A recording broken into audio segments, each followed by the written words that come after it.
Golden Boy, Real Guide to Treasures. Ang ating episode ngayon mga katiyats ay tungkol sa mga treasure na ibinaon ng mga Hapon noong World War II na mabilisan at mababaw lamang dahil sa pagmamadali nila.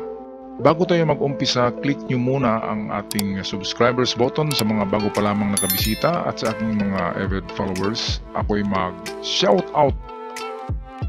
Alright, shout out tayo kina Cirilo Jaob, Zach Cabrera, kay Robert Cabonilas, Hyacinth Ocfimia, Glenn Mario, user WP5, Rico Mausisa, user PO6, kay Raul Tangia, shout out kay Allen Montilla, kay Hero Mendoza, Angelito Capistrano, Marvin Gutierrez, Dennis Mordino, Raul Riquilio, and lastly shout out kina Rindon Mondala, kay Rex Alipo, Romel Isurgon, Pepsi Gilmar, user IC, kay Lito Taburada, kay Kusier Principe, kay Elmer Luzano at kay Rogelio Cortez, at sa mga hindi nabanggit na mga pangalan, shout out sa lahat. Tayo na ngayon magpatuloy.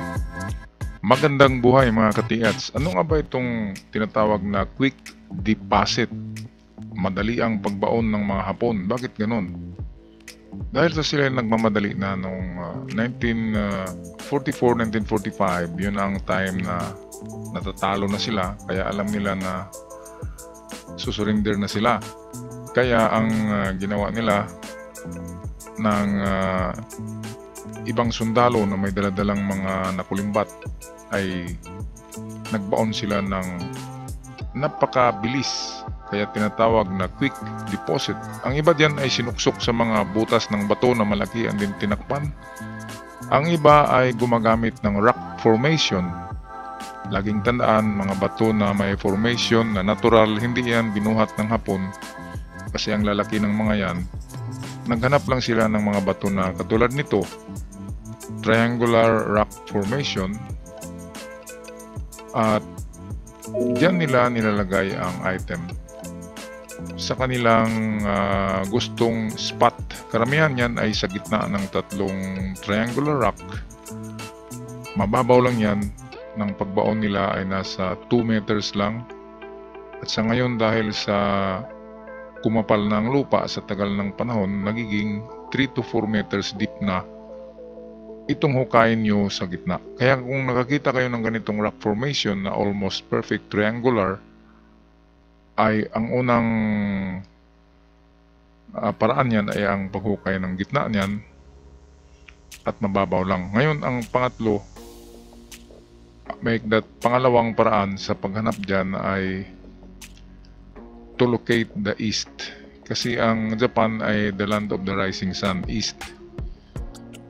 Kaya pag nagbaon sila dyan ng umaga, kung umaga nila ibinaon, ang hanapin nila ay east o kahit ng hapon. Kaya kung ang east ay narito ang araw, kung walang compass ay mahirapan ka sa bandang hapon yan. Pero kapag umaga ay makikita mo na nandyan talaga ang araw, kaya kung nasaan yung araw, doon yung east. Halimbawa dito, so ang east na bato dyan ay itong narito.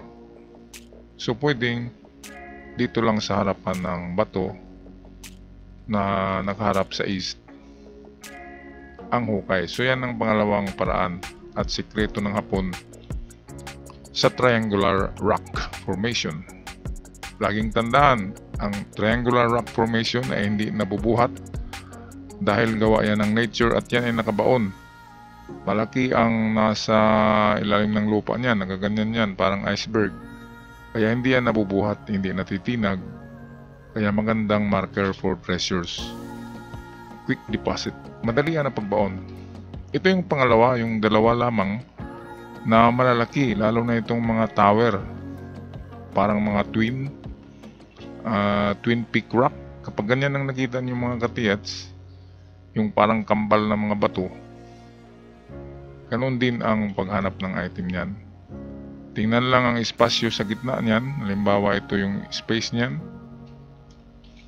Sabihin natin, merong 2 meters na space dito. Yan. At banda rito lupa na.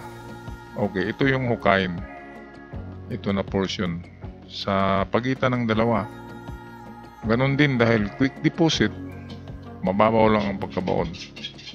Okay, at sa katulad nito na mayroong mga takip ang ibabaw, kung napansin nyo, may mga takip na bato ay pwedeng takip yan. Kaya gawin dyan, ihulog lang yan. Tingnan kung may butas. Kung may butas, mayroong laman yan. Okay, ito yung pangalawang klaseng quick deposit na natural lang to ng mga bato. Sa nature, hindi yan hinakot ng hapon, hindi yan nilagay dyan. Nandiyan na talaga yan.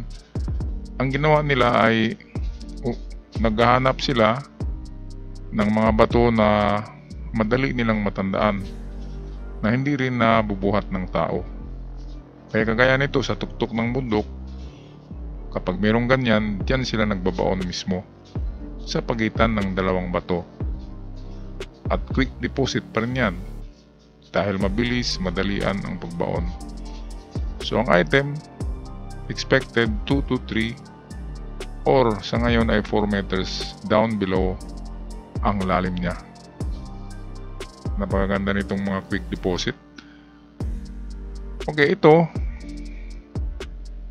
ang kung natandaan nyo yung pinakauna kong video na binalikan namin na treasure site ng father ko sa mangrove trees sa Kabakawan, ay merong malaking natural rock. Malaki yun, mga nasa 6 meters ang taas at malaki. And then sa baba niya ay nilagay itong mga boulders dito sa gilid niya. Nakapatong-patong ng mga boulders na hindi mabuhat ng isang tao. Siguro 4 na tao ang magbuhat ng bawat boulder na ganito. Yun ang sariling experience ko. At dito under mismo sa boulder, pag natanggal nyo yung mga boulder na kapile-pile dyan, sa baba niyan ay treasure box. At sa aking experience ay binuhusan ng alkitran, parang semento na itim, binuhusan ng box para hindi masisira siya, hindi malalata kasi dagat yung mangrove. Okay, at maliit lang yan na box, nasa 2 by 3 feet ang box na nakalagay. At ang laman ay of course hindi gold bars kundi sari-saring mga alahas. Okay, kaya pwedeng single big rock na ganito at sa baba niya ay merong ganito na boulders. Okay, yan ay quick deposit pa rin mga katiyats. Marami pang ibang klaseng quick deposit. Karamihan yan ay mga bato na may hugis. Halimbawa, hugis baboy, merong nakakuha sa hugis baboy. Nasa tiyan ng baboy lang sa loob ng bato. Meron ding nakakuha sa hugis pato or duck or itik, kung saan nakatingin yung ulo tulad nito, nakatingin yung tuka pala kung saan nakaharap. Wag sundan yung mata kundi yung tuka ng itik or ng bebe or ng pato.